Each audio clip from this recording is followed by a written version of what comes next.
Picking a favorite chapter in a book you wrote is similar to picking your favorite child. They all have different things that you love most about them, and you don't want to share with anyone else that you have a favorite part or piece or whatever.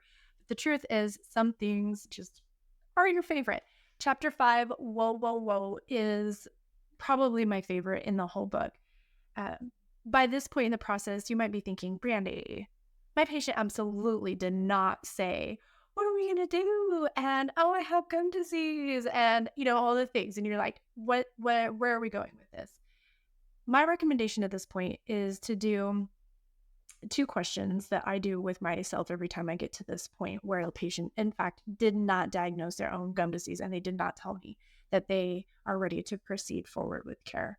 The first thing I do is examine where did the conversation and where did the assessment piece go wrong? Because as long as we can look in the mirror and say, okay, what is my part in this? Then we have the opportunity to do something different about it. The second piece that is really powerful to know is that some people just absolutely are not ready to do anything different. And that's okay. It's our job, I believe, with my whole soul, to meet them where they're at. And if we can love them well, right where they're at, we can watch them over time become more interested and more vested in their own health outcomes because we're going to remain constant and steady. We're going to show up in love. We're going to show up with excellent information, amazing assessment, and the patient is absolutely going to get there.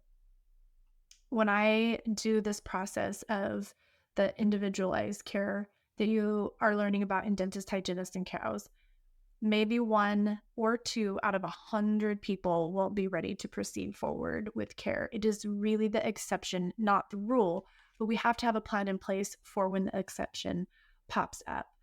I promise if you give chapters 1 through 4 a go, you're not going to need chapter 5 very often. But when you do, I hope that you feel ready and confident that the patient gets to make their own decision and that we get to support and love them.